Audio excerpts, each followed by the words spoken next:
High level meeting जादों बेनि सायाव मा होनो सार? मिटिंआ बिथांमोना जिहेतु एलायन्स पार्टनार मिटिंआ जाखागोन बेबायदि मिटिंआ आगोलावबो जादों आरो मिटिं जानायनि सायाव आंहा बुंनांगौ गैया किन्तु एलायन्सनि सायाव जेफोर कुइसन फैदों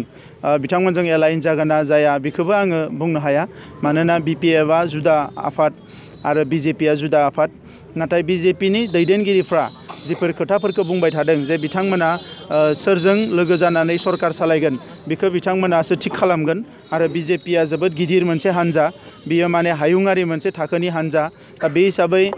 बिटिआर ओनसोलनि 32 लाख जि जोंहा सुबुं अनजिमा दङ बिनि जौगायै बे खोथाफोरखौ लानानै बिथांमोना सानगासिनो दङ बेवहाय मा करापसन जादों सिस्टेमा मोजाङै सोलिदोंना सोलियाखै रायजो राजाफ्रा जौगानाय मोनदोंना मोनाखै बै खोथाफोरखौ लानानै बिथांमोना सानगासिनो दङ आरो आंबो लुबैयो जे बेवहाय जायफोरा दिनै गोबाव बोसोर सरकार सालायनानै रायजो राजाफोरनो जौगानाय लाबोनानै होफैनो हायाखै खौसेथि लाबोनो हायाखै बेवहाय गोबां गभर्नमेन्ट स्किमफोरखौ मोजाङै इमप्लिमेन्ट खालामनो हायाखै सोबख'नाय थगायनाय नासयनाय सोलिगासिनो दङ बेफोरखौ बोखारनानै मोजां सरकार लाबोनो थाखाय गासैबो राजखान्थि हान्जाया आवगायबोगोन आरो मोजां मानसिनि आखायाव गोहोखौ होनो हायोबासो जौगानाया मोजाङै जागोन आरो बिसेसके नैबे समाव जोंहा जि बिटिआर गोरोबथा जालांबाय बे गोरोबथाया मोगथाङाव महर मोननांगोन आरो मोगथाङाव महर मोननांगौब्ला जायफ्रा दिनै बिटिआर गोरोबथाखौ जों मानिया होनदों बिटिआर गोरोबथायाव जेबो गैया होनदों बे मानसिफ्रानो गोहोआव फैयोबा अब्ला बिटिआर गोरोबथाया जोंनि रायजो राजानि जि हास्थायनाय लुबैनायखौ सुफुंनो हानाय नङा बेनिखायनो बै मानसिफोरखौ जायफोरा बे गोरोबथाखौ लुबैया हास्थाया बे मानसिफोरखौ जाहाथे रावबो गोहोआव लाबोआ बिनि थाखाय रायजो राजाफ्रा सांग्रां जानांगोन सार फैगौ समाव जे UPPLनि मेनिफेस्ट'खौ पाब्लिश खालामनाय बेहाय मा साननाय मेनिफेस्ट'आव गासैबो थागोन दिनै गोरिब गुन्द्रानिफ्राय लानानै जोंनि आबादारिफोरनिफ्राय लानानै आइजोफोरनिफ्राय लानानै साख्रि बाख्रिनि जि जेंना नुजादों अंगनबादिनिफ्राय लानानै जिफोर जेंना दायो जादों गासैबो जेंनाफोरखौ लानानै जोङो मेनिफेस्ट'आव जोङो सोगोन नाथाय जों बेखौबो रायलायखादों जे बेफोर जेंनाखौ जोङो सुफुंनांगोन आरो सुफुंनो थाखाय जोंहा जि राहा लामाफोर दङ बे राहा लामाफोरखौ लानानैबो जों रायलायदों आरो नैबेयाव जाय सरकार सालायबाय थादों बिथांमोना गोसो होनानै सरकारखौ सालायाखै सिस्टेमखौ मोजाङै नायाखै बुजियाखै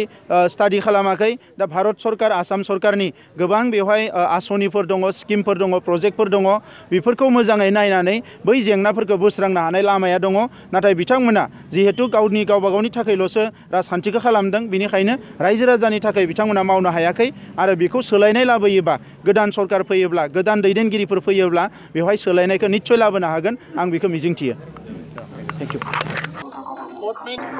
गणेश राभा पाठक बड़ो सम्मिलनी अर्गेनाइजिंग सेक्रेटारी तेखेते আজি UPPLক যোগদান কৰিলে তেখেতৰ দ্বিতীয় কেনেকৈ আছিলে বিজয় ৰাভা তেখেতৰ BPFৰ সক্ৰিয় কৰ্মী ভৱেশ বড়ো